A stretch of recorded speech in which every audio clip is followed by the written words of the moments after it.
It's Messi!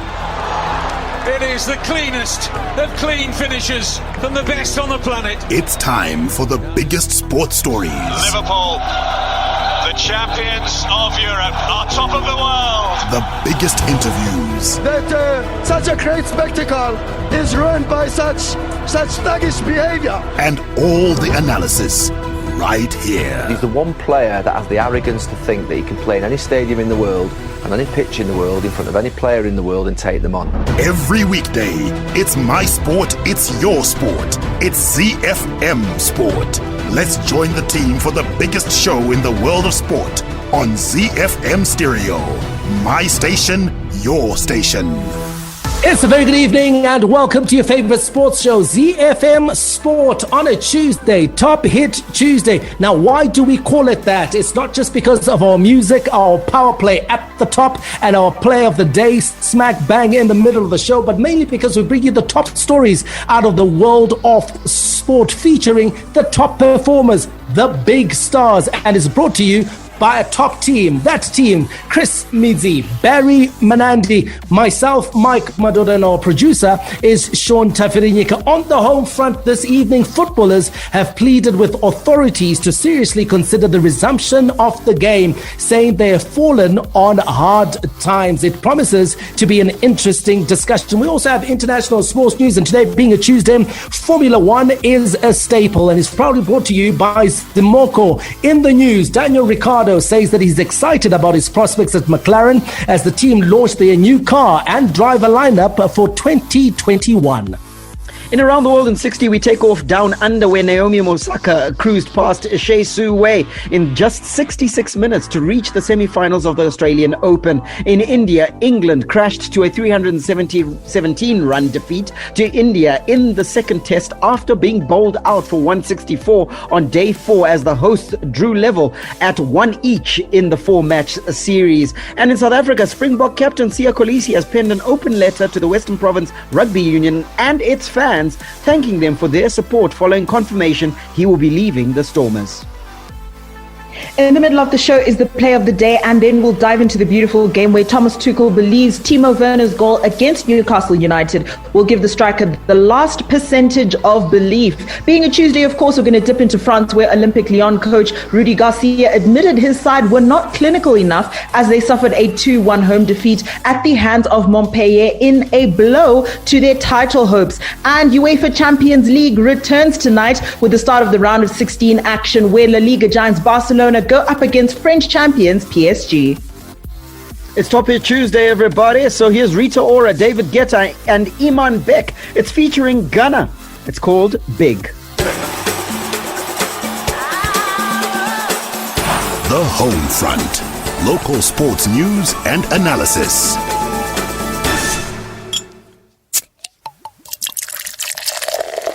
From Rufaro to Barberfield, Mandava to Nyamunga, all the perfect moments in the Castle Lager Premier Soccer League come together on ZiFM Sport.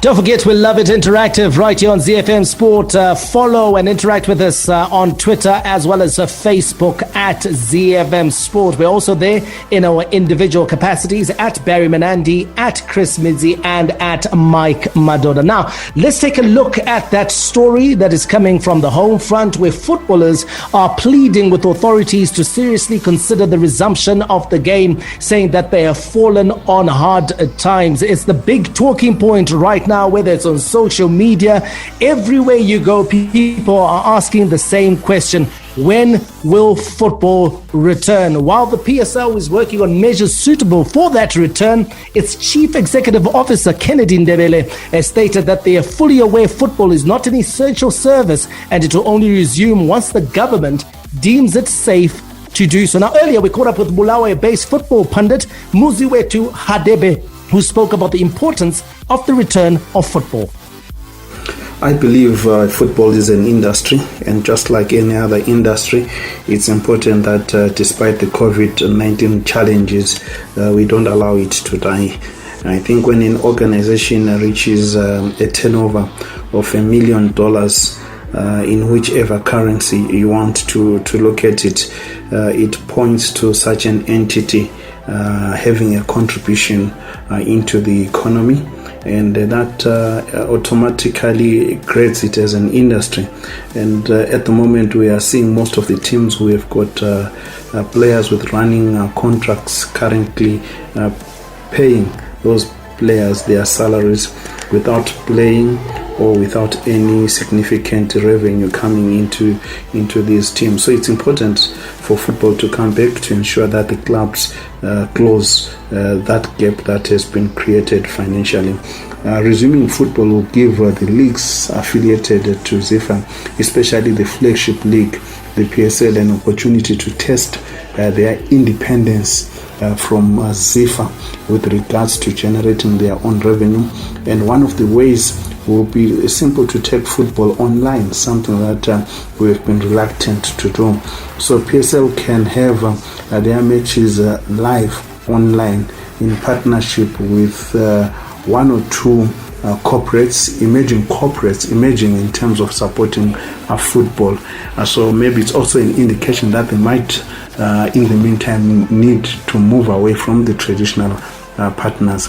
That route has the potential of attracting more sponsors in the game, and in the process the revenue figures of the league can improve.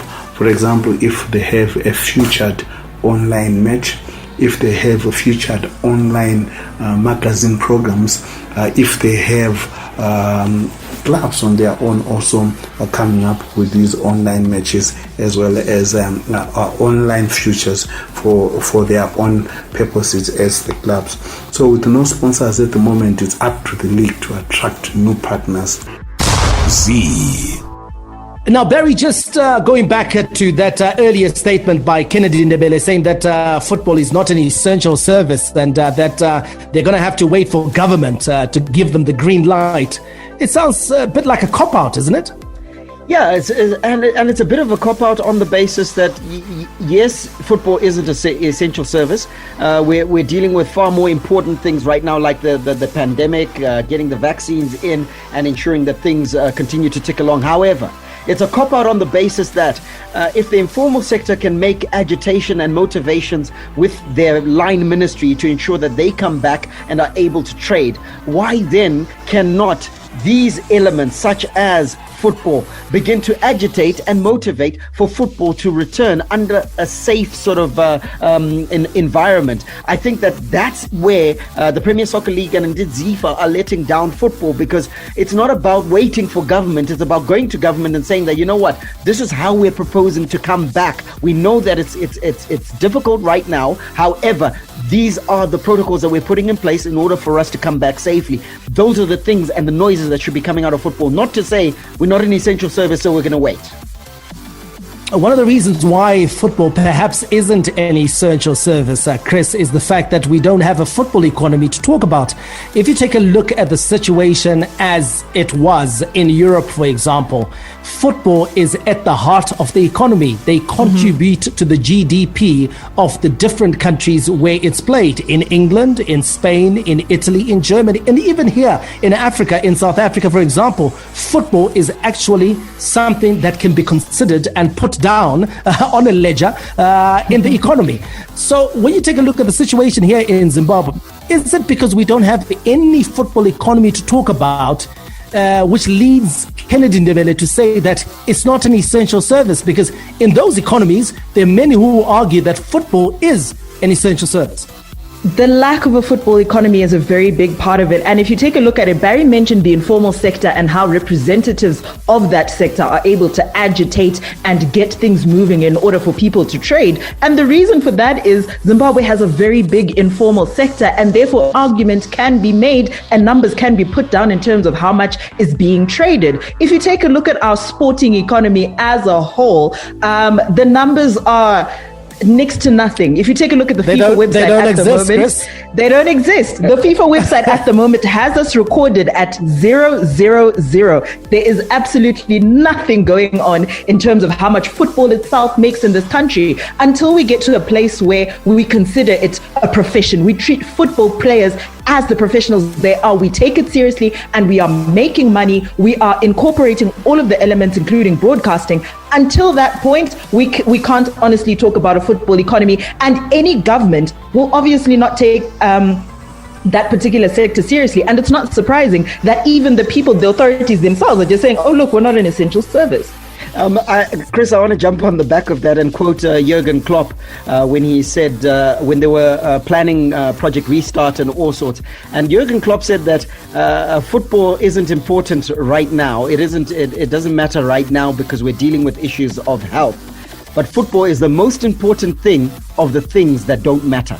So as soon as we finish with dealing with health and whatnot, football is right at the top of the priority list in terms of getting things back on stream. And that's why Project Restart was so important in the United Kingdom. And Boris Johnson himself, in all of his addresses, he speaks about what they're doing about football, whether football is allowed, amateur football, etc., etc. And here we don't even move the needle. And that's a real problem for us.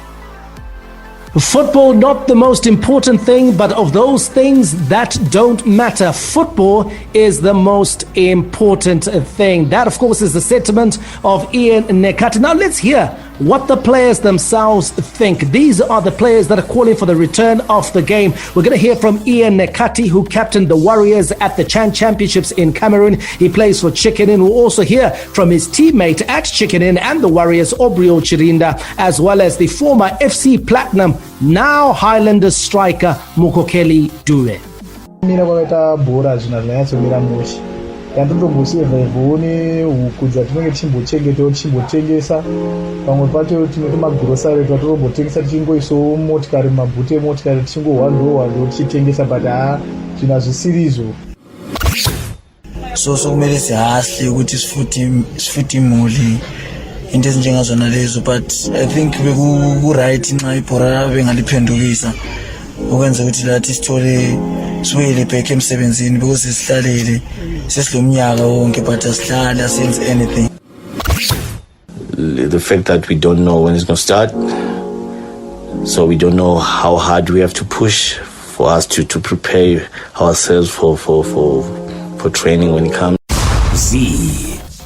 Those are the players themselves, Chris, talking about how difficult the situation is that they find themselves in. They're not able to play football and earn an income from doing what they know how to do best. They're having to subsidize their earnings by other activities, and it's not the best of situations for our local footballers. So no surprise that they want the game to return. No surprises there at all.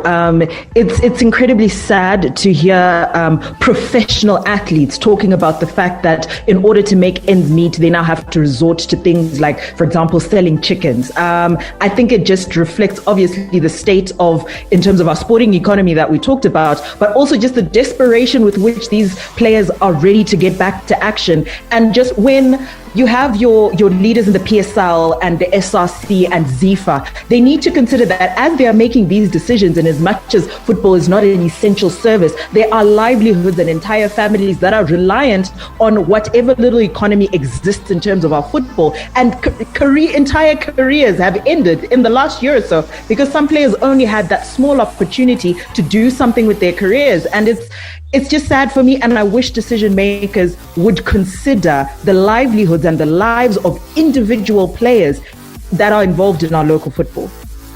Barry, should we start having that uncomfortable decision around the earnings of our professional athletes, especially footballers? Because, you know, when they're talking about winning bonuses being what keeps them going, listen, these guys are employed by some of the well-to-heeled franchises in Zimbabwe. Ian Nekati plays for Chicken Inn. You've got FC Platinum, who are owned, of course, by Mimosa. You've got Ngezi Platinum Stars, owned by Zimplats. You've got ZPC, Kariba. You've got institutions of that nature, Manika Diamond, Triangle as well, who are quite wealthy because of the institutions that support them.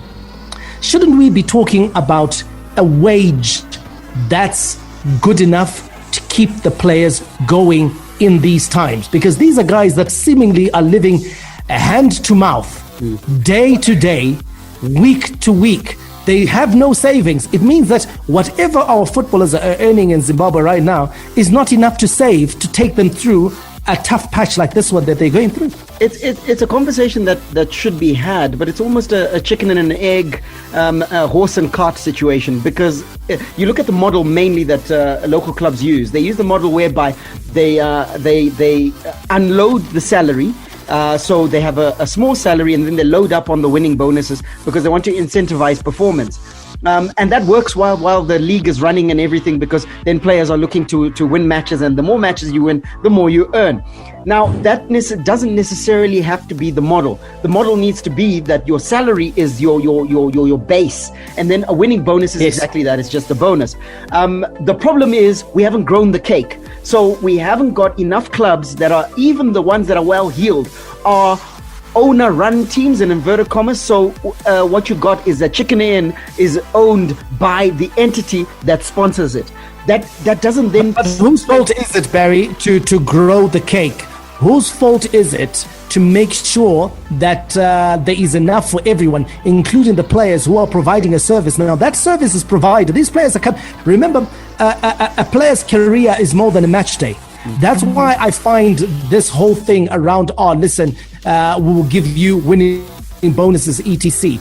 It shouldn't be like that, because a player spends more time on the training field than they do on match day. Match day is 90 minutes. That's 90 minutes a week. But what have they done from Monday through to Saturday? They have been providing a service for you, which they must be paid for. Absolutely, Mike. But I think, look, if we're going to assign blame, then we have to say all of us as a football family are to blame, because we are all stakeholders and we all have a role to play. It starts with the federation. Federation has to set the platform upon which the players, the clubs, the teams, the organizations that are within football can operate. Then it comes to the organizations, the teams themselves, the way that they're structured, the things that they do. And then, of course, the media has a big role, because we carry the message, and we've got to carry the message of football effectively to ensure that that cake is grown. So we've got to get together and be more coordinated in the things that we do. Right now, we're very fragmented, and that's why we get proposals for a short tournament, which is very short-termism. Then what? So I think there's a lot of consideration to be done around football to build our football economy. I disagree with Barry a little bit. I think in as much as we can say that there are many football stakeholders and, we all have a part to play, guaranteed. But there's a reason that we elect officials in order for us to have an organization like ZiFM. Those are elected officials. They have a job to do and they need to do it. The reason for that structure is so that the stakeholders have an involvement. So people must do their jobs. It's just that simple. Create an environment for football to thrive. Elected officials have a job to do. That is the sentiment of Chris. And I totally agree with you, Chris, because you know what? They are in there to do a job. And the rest of the football family can only follow where there is a sound vision, a set vision, which we buy into and we believe in. And right now, you take a look at the football leadership in Zimbabwe, you've got to say that there is no vision. But what we do have on ZiFM Sport is more news for you. We've got a local sports news roundup before we give you our Formula One report. Hi, my name is Sean Williams, Zimbabwe cricket captain. You're listening to ZiFM Sport. Z. Let's give you that local sports news roundup, starting with cricket, where top order batsman Tharisai Musakanda has made a huge statement for his return to the Chevrons ahead of the tour of Afghanistan. He hit back-to-back centuries during 4-day practice matches. Musakanda, who has played one test for Zimbabwe against Sri Lanka in 2017, has been out of the national team setup for the last 3 years. On to athletics news, where the National Athletics Association of Zimbabwe, the NAAZ, has started negotiations with its Botswana counterpart over the possibility of holding 2 qualifying events later this year. The president of the NAAZ, Tendai Tagara, said hosting qualifying events in Botswana and Zimbabwe under strict COVID-19 protocols will save both countries substantial amounts in their pursuit to get their athletes to qualify for the Africa Senior Championships, World Junior Championships, and of course the Tokyo Olympics. Let's wrap it up with rugby news, where star player Neil Mawere will have to wait a bit longer before realizing his dream to play in the United States. The former Old Georgians player was offered a bursary at Wits University early last year. However, the COVID-19 outbreak halted his plans. At the Johannesburg institution, Maher was supposed to get some game time before he could move to the United States, where an unnamed club wanted to sign him. However, the 2018 Old Georgians Player of the Year is not losing hope. Instead, he's training hard at home to keep himself in shape. Hi, this is Mike Madoda, and you can catch me and the team for all the latest breaking news out of the world of sport, local as well as international, on your favorite station, my station, your station, ZiFM. We are Z-Team on ZiFM Sport. Z International Sports News Roundup, where the world comes out to play.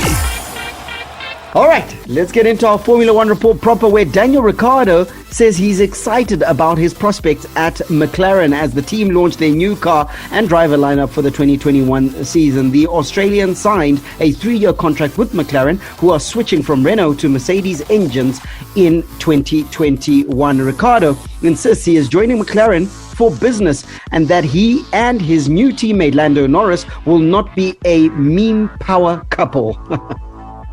It's something I want to reiterate to I think everyone watching and every fan of McLaren in particular, is that it's not going to be it's something I want to reiterate to I think everyone watching and every fan of McLaren in particular, is that it's not going to be a comedy show. I'm going there for business. I'm going there to improve the car. I mean, my personality won't change, so I think I do enjoy doing what I do, but I'm certainly not going there to be this meme power couple or whatever it's described as these days. Z. And Chris, this is a power couple because you look at Daniel Ricciardo. I mean, look, he was even in his previous iteration, every time he's been at a team, all the way back to his time at Red Bull, this is a driver who knows what he's doing on the track, and no doubt at McLaren he'll be exactly the same. He's going to be exactly the same, if not better. If he gets a brilliant vehicle, we have no doubt that Daniel Ricciardo is going to win several races for McLaren. I think at this point in his career, if you take a look at those moves, I think he's chasing a team that he'll be able to get a world championship with. And at this point in his career, I think he really, really needs one. He certainly needs a world championship. However, the guys at the Silver Arrows, who are now building the engines for McLaren, will have something to say about that, because Lewis Hamilton will want to get another one under his belt, regardless of how those contract talks go between him and Mercedes. But today it's the turn of McLaren that we're talking about. Daniel Ricciardo, Lando Norris, how will they do in the season? Stay tuned to the Zimoko Formula One report all through the year, and we'll keep you updated. Z. Hi, this is Benjamin Locke. I'm on the Zimbabwe Davis Cup team, and you're listening to ZiFM Sport. Around the world in 60 seconds. International sports news. We take off down under with it. Naomi Osaka cruised past Shea Su Wei 6-2, 6-2 in just 66 minutes to reach the semi-finals of the Australian Open. She'll face Serena Williams, who beat Simona Halep 6-3, 6-3 in her quarterfinal. In the men's draw, Russian qualifier Aslan Karatsev extended his extraordinary run as he reached the semi-finals. Karatsev, who is a world number 114, beat a hobbling Grigor Dimitrov 2-6, 6-4, 6-1, 6-2 to become the first man to reach a Grand Slam semi-final on debut. We'll head over to India, where England crashed to a 317-run defeat to India in the second test after being bowled out for 164 on day 4 as the hosts drew level at 1-1 in the 4-match series. England, who began today's play in Chennai on 53 for 3 in their pursuit of 482 for victory, were dismissed early in the second session in 54.2 overs when Kuldeep Yadav had Moeen Ali acrobatically stumped by Rishabh Pant. And we'll touch down in South Africa, where Springbok captain Siya Kolisi has penned an open letter to the Western Province Rugby Union and fans, thanking them for their support. Following confirmation, he'll be leaving the Stormers. Kolisi's next destination is likely the Durban-based Sharks, with confirmation of the deal expected in due course. Ever since American investors MVM Holdings acquired a controlling stake in the Sharks in January, Kolisi's move to Durban has been the subject of much speculation. Mike, we've been reading in the news first. We found out that Siya Kolisi was signed to Rock Nation, and then Rock Nation has done a deal with the Sharks. No coincidence then that Siya Kolisi is moving to the Sharks. Absolutely, it only makes sense, and I'm sure it's one of the things that Marco Massotti, who of course leads MVM Holdings, would have been pushing for, because every time you make an investment, you always need that marquee face. You always need a face that can help you market the brand internationally. And I think Siya Kolisi, we can all agree, after South Africa won World Cup, is one of the most popular faces out there in world sport, easily recognizable. Hi, my name is Rune Shamba, Mytoria's super striker. You're listening to ZiFM Sports. The big leagues, the big teams, the big players. The beautiful game on ZiFM Sport. All the rivalry. Here is Harry Kane for Tottenham. Oh, what a goal! A classic glory goal from Harry Kane. Catch him if you can. All the stars. Liverpool 2 in front. Talk about impudent. Talk about improvisation. Talk about Sadio Mane. And all the game-changing moments. And Raheem Sterling rattles it home. And once more, City are in front in a trice. All the updates from the Premier League on ZiFM Sport. Thomas Tuchel believes that Timo Werner's goal against Newcastle United will give the Chelsea striker the last percentage of belief. Werner ended his wait for a first Premier League goal since the 7th of November's win over Sheffield United by scoring Chelsea's second in a routine 2-0 win. Let's hear from Thomas Tuchel. I'm very happy for that, because he really deserves. He was working hard during the last matches, and we could feel that this will come. But I think he can also play as a double striker. He can also play maybe sometimes as a number 9 if he's clever enough to use his speed and his runs. But his favorite position and his biggest strength is maybe if he can drift out a little bit to the left side. Chris, you've got to say that goal was a long time coming. Timo Werner looked like he had lost belief, and that goal would do him a world of good. It will definitely do him a world of good. We had known him for scoring goals, and this little bit of a dry spell and dip in his performances was obviously, it's been given a lift, and there's a bit of a difference when you see him playing under Thomas Tuchel. So long may it continue. He certainly put in a very good shift last night, Timo Werner, setting up the opening goal for Frenchman Olivier Giroud, and then later on scoring for the first time in 1,000 minutes after a run of 31 unsuccessful attempts at goal. Now, that move, Barry, or the win last night, moving Chelsea into the top 4, all the naysayers have got to right now, Barry, put their hands up and say that all the doubt they had about Thomas Tuchel and his ability to take Chelsea forward, you know, that outcry after Frank Lampard was fired. Listen, Thomas Tuchel is doing the job here, and he's doing it very well.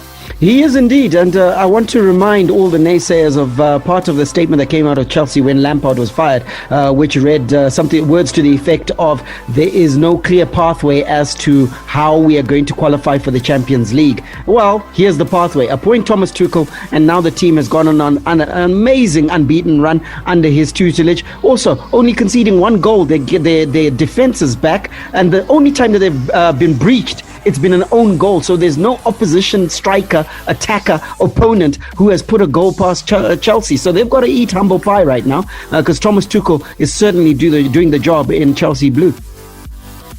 Well, in another result from last night, West Ham, the Hammers, moved up to 5th as Declan Rice, Issa Diop and Ryan Fredericks were all on target in a 3-0 romp over Sheffield United at the London Stadium. What does the Premier League table look like at the very top? City lead the way. Second is Manchester United. Third is Leicester City. Fourth is Chelsea. The Hammers are up to 5th and the champions Liverpool have dropped to 6th.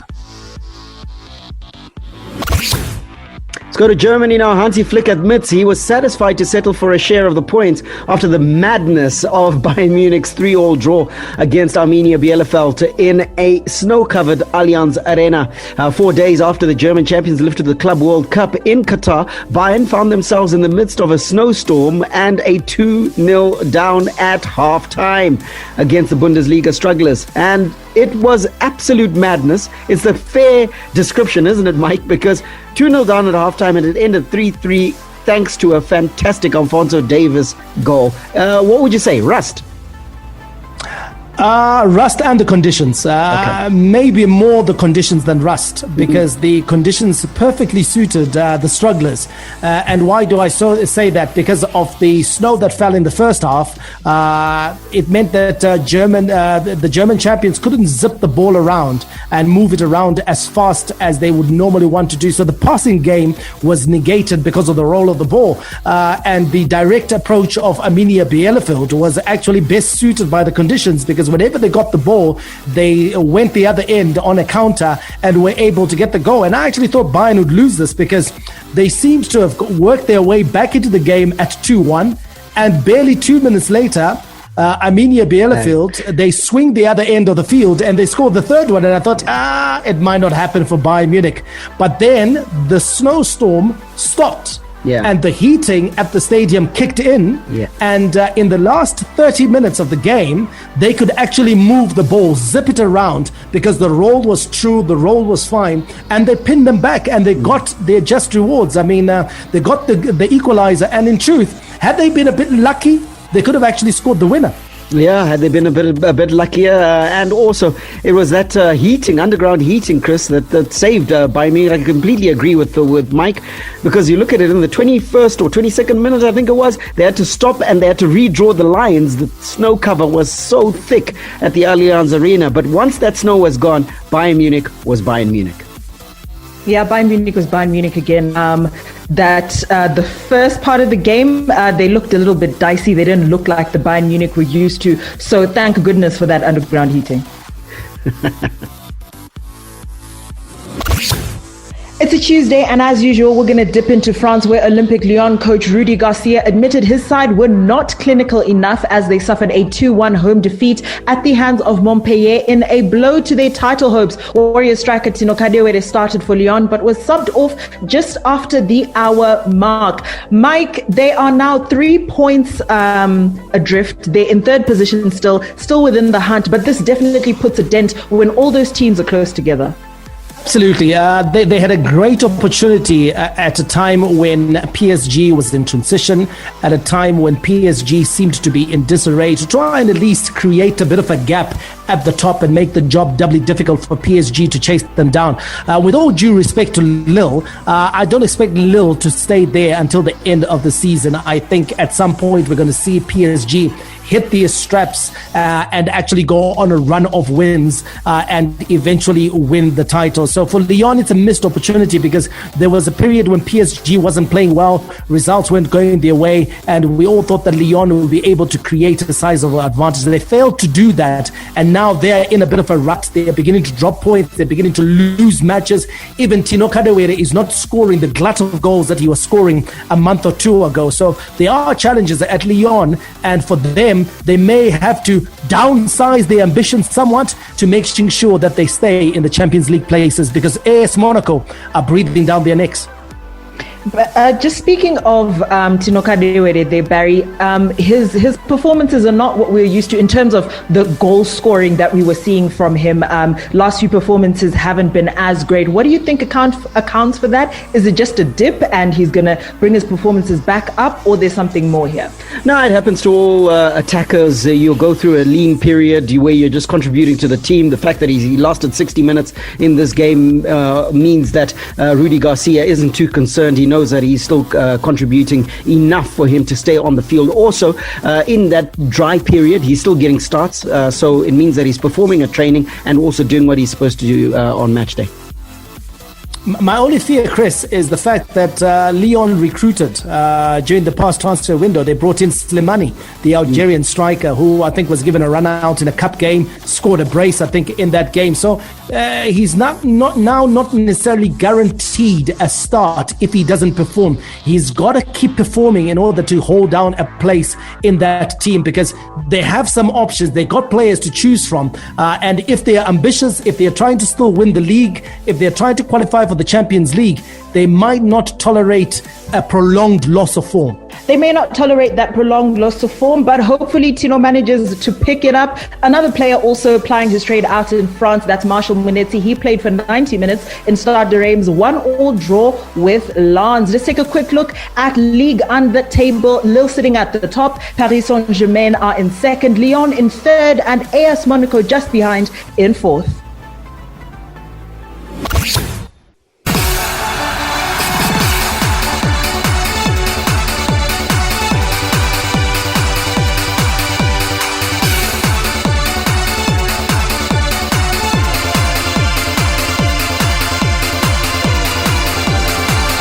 The Champions League is back, and it's the business end of the competition, the knockout stages. You lose, you go home. You snooze, you lose. And Barcelona manager Ronald Koeman says that the La Liga giants are still able to compete with the best teams in Europe. Barca are 8 points adrift of league leaders Atletico, and they face PSG in the last 16 of the Champions League tonight. Let's hear from the Dutch master, Ronald Koeman.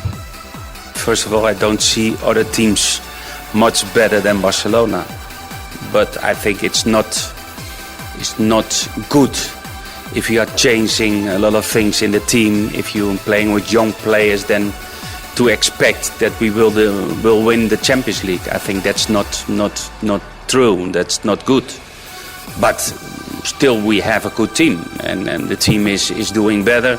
The team is playing good on a high level. The physically of the team is on a high level. And we have still fantastic players, and that means that we can beat everyone. Well, Barry, there's been a lot said about Barcelona, even more said about them, about stuff that's happening off the pitch. Lionel Messi, will he stay? Will he go? The Lionel Messi contract. Who is going to be president in the next elections of that big and famous football club? But we have seen them turn a corner in terms of their performances on the field of play. We certainly have. We've seen some of the players that were struggling for form begin to put in start turns. Players like Antoine Griezmann, Dembele, Ricky Puig, or Pedris of this world. They are all putting in De Jong.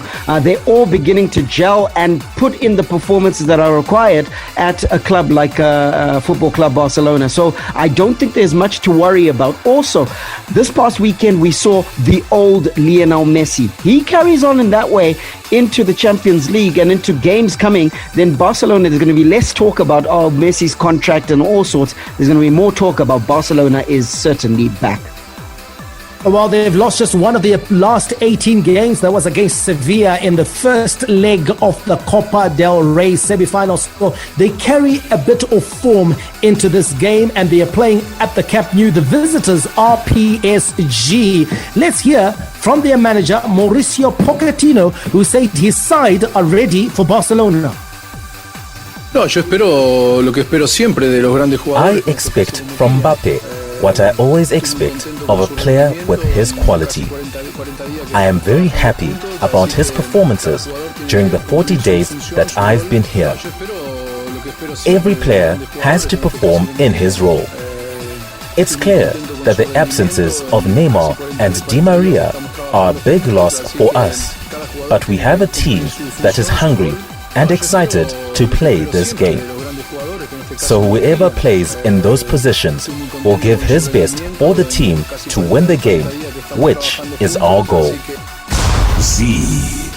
Now, Chris, PSG, they are not going great guns as we are used to in France, but they remain a very dangerous side. I mean, if you take a look at the likes of Marco Verratti, you take a look at the likes of Kylian Mbappe, those are match winners on their day. They're match winners on their day, and it's definitely a squad that's capable of going toe-to-toe with Barcelona. Only thing is they're going to be without Neymar, who, as usual, is conveniently injured in time for his Christmas birthday. They're also going to be without Angel Di Maria. They're both suffering from thigh problems, incidentally. But Marco Verratti is recovering well from a hip issue. So in terms of the overall picture of PSG at the moment, I think this is definitely a squad that, if they perform, if they come out and perform, they're definitely able to take on Barcelona. But in terms of form, Barcelona definitely going into this on a much higher point. When the draw was done, Barry, I mean, a lot of people wrote Barcelona off immediately based on that form way back in November and December. You know, they were struggling certainly back then. But if you consider where they are now, you've got to say that Barcelona will fancy their chances. But the one area that they know that they have to perform is in central midfield. Yeah, central midfield is where it's going to be won or lost. We know that PSG themselves use that central midfield area to create for their wide men. Their wide men are what they then use. And listen, with Mbappe being that principal wide man, likelihood they're going to be trying to get the ball to him. So I think that Busquets is going to have a big job in terms of breaking down play, but also remember he's the heartbeat of Barcelona. He controls the tempo of the game. So even when they win that ball, he's still got that job to then make sure that they can play front foot. With De Jong in there, if he's not played at centre half, De Jong as well has got a job in there. I think that in terms of that area of the field, Barcelona has the edge. Do you think there'll be an element of revenge, Barry? The remontada by Barcelona, where they needed, 6 goals? To be able to overturn a first leg deficit versus PSG. And they managed to do that with the last kick of the game. Is that playing as a motivator for PSG, or is it actually something that's going to bring a bit of a fear factor for the Parisians when they're at the Camp Nou? I think it's playing as a motivator, but in those instances, you then need your experienced heads to be in that dressing room. Do they have enough of those experienced heads in the PSG dressing room? I don't think so, because of what Chris mentioned earlier, which is the infirmary at PSG. The doctors at Paris Saint-Germain are being kept very busy at the moment, and most of those experienced heads are out. Your Di Marias, your Neymars, your Verrattis. So you need those heads to then tell you that, guys, this is the team that did it to us. We have to do equally or worse to them. So I don't think there's enough of that. They're going to go on sheer raw ability. Well, that's not the only game that's on tonight. Budapest Pushkas Stadium will play host to the first leg of the Champions League last 16 tie between Leipzig of Germany and Liverpool. The first ever competitive meeting between the two sides will be held at the neutral venue due to coronavirus restrictions. So this game, Chris, effectively on neutral territory. The German side would have loved to play this at home in an environment they know and at the comforts of home. Will this be an advantage slightly to Liverpool, the fact that this game is being played on neutral territory? Oh, big time. This is definitely an advantage for Liverpool, and an advantage that Liverpool needs at the moment, considering their league form. Obviously, this is a cup competition. It's a little bit different, but I think they're going to be a bit more comfortable now that they're going to be playing in Budapest instead of actually playing in Germany, where RB Leipzig would have definitely been more comfortable. They're actually going into this having lost just twice in 13 games across all competitions, so they're very confident, and playing at home would have given them just that extra edge.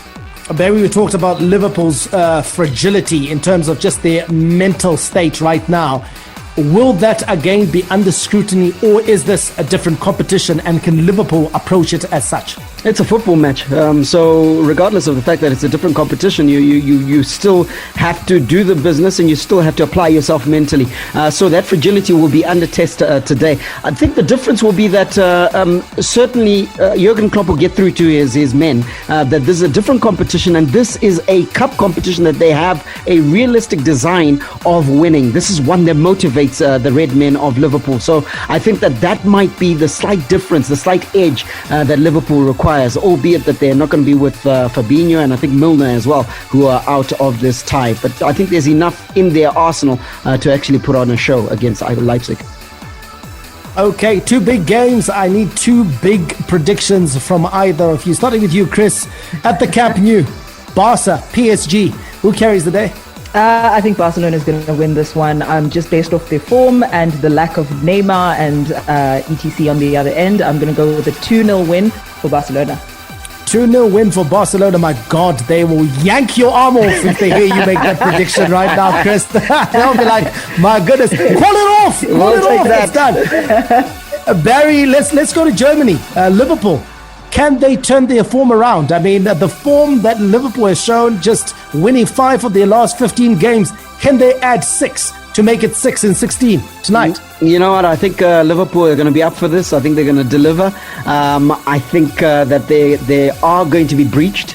So I'm going for a 2-1 in favor of Liverpool. Michael, before we go, we have to get your prediction. I'm not going to ask you to predict the Liverpool one because it's too close to your heart. Predict the Barcelona game. I'm going to go with 2-1 to Barcelona. 2-1 to Barcelona. You reckon PSG is going to score? Well, Champions League is back. It certainly makes the hairs on the back of our necks stand up when we hear that anthem. It's on tonight. Enjoy it. We'll be back tomorrow with a review and a preview of tomorrow's action in the Champions League right here on ZiFM Sport. For now, may God richly bless you. That's my story, and I'm sticking to it. Manande, out.